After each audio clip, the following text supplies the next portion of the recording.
Hi friends, ഇന്ന് നമ്മൾ ഉണ്ടാക്കാൻ പോകുന്നത് chilli chicken dry fry and gravy ടൈപ്പാണ്. ഇതിലിട്ടിരിക്കുന്ന മസാലകൾ എന്തെല്ലാമാണെന്ന് വെച്ച് കഴിഞ്ഞാൽ കോൺഫ്ലവർ ലേശം, മൈദ ലേശം, സ്വല്പം ഫുഡ് കളർ റെഡ്, കുറച്ച് മുളക് പൊടി, കുറച്ച് മല്ലിപ്പൊടി, കുറച്ച് മഞ്ഞൾപ്പൊടി, എല്ലാം ആവശ്യത്തിന് കേട്ടോ, കുറച്ച് ഉപ്പ് എന്നിവ ചേർക്കുക. ലേശം സോയാ സോസ്, ലേശം ചില്ലി സോസ്, ലേശം ഒരു മുട്ടയും ചേർത്ത് നല്ലോണം മിക്സാക്കി അതിന് ശേഷം നമുക്ക് ചട്ടി വെച്ച് ഫ്രൈ ചെയ്യാനുള്ള പരിപാടി തുടങ്ങാം. എണ്ണ ചൂടായി വന്നിട്ടുണ്ട്. ലേശം കോഴി അതിനകത്തോട്ട് വാരിയിട്ട് ഫ്രൈ ചെയ്തെടുക്കാം.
അപ്പോൾ നമ്മുടെ ചിക്കൻ അത്യാവശ്യം വേവായിട്ടുണ്ട്. ഇത് നമുക്ക് കോരിയെടുക്കാം.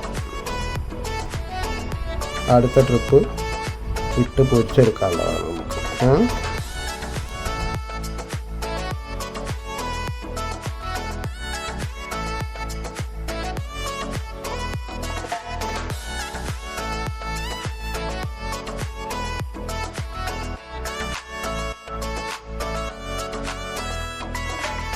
അപ്പോൾ നമുക്ക് അടുത്ത ട്രിപ്പും റെഡി ആയിട്ടുണ്ട്. അത് നമുക്ക് കോരി എടുത്തിട്ട് അതിനുള്ള മസാലകൾക്കുള്ള ഉള്ളി വെട്ടാം.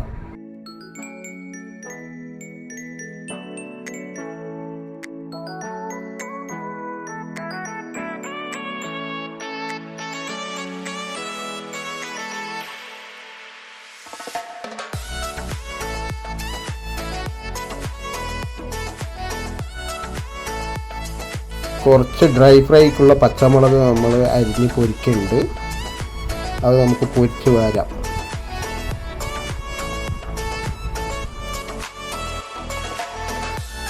ഉള്ളിയൊക്കെ നേരത്തെ വെട്ടി വെച്ചത് കൊണ്ട് നമ്മൾ അതൊന്ന് കാണിക്കുന്നില്ല. വെട്ടുന്നത് മുളക്, ഉള്ളി എന്നിവ വെട്ടി റെഡിയാക്കി നമുക്ക്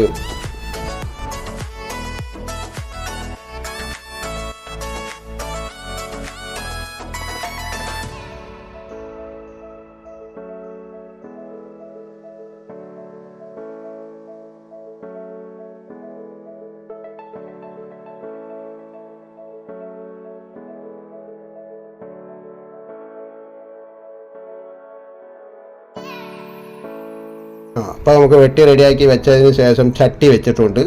ചട്ടിയിൽ ലേശം എണ്ണ ഒഴിക്കുക. ആവശ്യത്തിന് കേട്ടോ, അനാവശ്യമായിട്ട് ഒഴിക്കേണ്ട എണ്ണ. കുറച്ച് എണ്ണ ഒഴിച്ചിട്ട് അതിനകത്തോട്ട് ലേശം ഇഞ്ചി പേസ്റ്റും വെളുത്തുള്ളി പേസ്റ്റും നമുക്ക് അതിലേക്ക് ആഡ് ചെയ്യേണ്ടതുണ്ട്. അതൊന്ന് ചെറുതായിട്ട് വാടിയതിന് ശേഷം ഒന്ന് കുറച്ച് ഇളക്കി കൊടുക്കുക. അതൊന്ന് വാടിയതിന് ശേഷം നമുക്ക് അരിഞ്ഞു വെച്ചിരിക്കുന്ന ക്യാപ്സിക്കവും ഉള്ളിയും അതിലേക്ക് നമുക്ക് ഇട്ട് കൊടുക്കാം. അതൊന്ന് ചെറുതായിട്ട് വാടി വരുന്നത് വരെ നമുക്ക് വെയിറ്റ് ചെയ്യേണ്ടതുണ്ട്.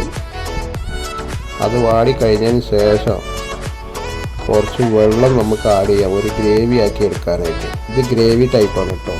ഡ്രൈ ടൈപ്പ് നമ്മൾ കഴിഞ്ഞു, അതിന് മുളകൊക്കെ പൊരിച്ച് കഴിഞ്ഞു. അപ്പോൾ കുറച്ച് ഗ്രേവി വേണമെന്ന് പിള്ളേർ പറഞ്ഞപ്പോൾ എന്നാൽ പിന്നെ ഗ്രേവി ടൈപ്പും കൂടി ആക്കി കളയാമെന്ന് വിചാരിച്ചു. അങ്ങനെയാണ് നമ്മൾ ഗ്രേവി ടൈപ്പും കൂടി ഉണ്ടാക്കുന്നത്. അതിനാണ് ഈ ക്യാപ്സിക്കം ഉള്ളിയൊക്കെ വാട്ടി അതിനകത്തോട്ട് വെള്ളം ആഡ് ചെയ്ത് ഇനി അതിനകത്ത് എന്തെല്ലാം സാധനങ്ങളാണ് ഇടുന്നത് എന്നുള്ളത് ഞാനിപ്പോൾ കാണിച്ചു തരാം.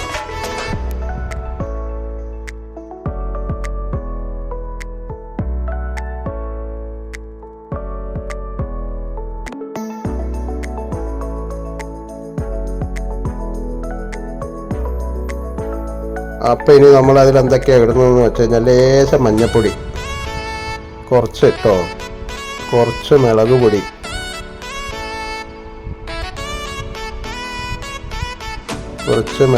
കുറച്ച് മല്ലിപ്പൊടി നമുക്കിതിൽ ആഡ് ചെയ്യേണ്ടതുണ്ട്.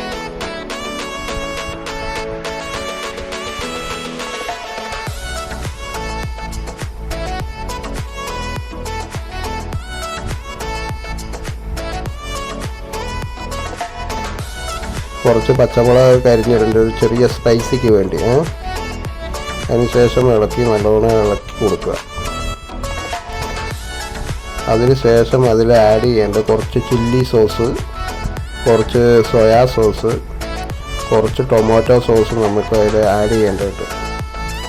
അതെല്ലാം ആഡ് ചെയ്തതിന് ശേഷം നന്നായി ഇളക്കി കൊടുത്ത് അതിൻ്റെ തിക്കൻസിനായിട്ട് നമുക്ക് ചെയ്യേണ്ടത് എന്താണെന്ന് വെച്ചാൽ കുറച്ച് കോൺഫ്ലവറിൻ്റെ പൊടി എടുത്തൊരു ഗ്ലാസ്സിൽ കലക്കി വെക്കണം. കട്ടിക്ക് വേണ്ടിയാണ്. കളറ് വേണമെന്നുണ്ടെങ്കിൽ ലേശം നമുക്ക് ഫുഡ് കളർ ലേശം ഒരു ചുവന്ന കളർ കുറച്ച് ആഡ് ചെയ്യാം. എന്നതിന് ശേഷം നല്ലോണം ഇളക്കി കൊടുത്തിട്ട് തിക്കൻസിനായിട്ട് നമുക്ക് കുറച്ച് കോൺഫ്ലവറിൻ്റെ വെള്ളം കലക്കി വെച്ചത് കുറച്ച് ആഡ് ചെയ്യാം. അപ്പോൾ നല്ല കൊഴുപ്പ് പോലെ കിട്ടും. അതാണ് ഗ്രേവി ടൈപ്പ് ചില്ലി ചിക്കൻ. അതിനുശേഷം നമുക്ക് ചിക്കൻ അതിലോട്ട് ആഡ് ചെയ്ത് കൊടുക്കുന്നുണ്ട്. ആ പൊരിച്ച് വെച്ചിരിക്കുന്ന ചിക്കൻ നമുക്കത് ആഡ് ചെയ്ത് നന്നായിട്ട് ഇളക്കിയെടുക്കാം. ഇളക്കി കൊഴുക്കനായി കേട്ടോ. അതിനുശേഷം നമുക്കൊരു പാത്രത്തിലേക്ക് ഇങ്ങനെ ആഡ് ചെയ്യാം. മാറ്റി വെക്കാം, ആഡ് ചെയ്യല്ല, മാറ്റി വെക്കാം. അപ്പോൾ അങ്ങനെയാണ് ചില്ലി ചിക്കൻ ഗ്രേവി ടൈപ്പ് ഉണ്ടാക്കുന്നത്. ഇതിനകത്ത് വേറെ സംഗതികളൊക്കെ കുറച്ചൊക്കെ ഹോട്ടൽ പരമായിട്ട് ഉണ്ടാക്കുകയാണെങ്കിൽ നമ്മൾ കുറച്ച് സാധനങ്ങളൊക്കെ അതിൽ ആഡ് ചെയ്യാനുണ്ട്. ഇത് ഹോം ഫുഡായതുകൊണ്ട് നമുക്ക് ഇത്രയൊക്കെ അതിൽ ആഡ് ചെയ്യേണ്ടതുള്ളൂ.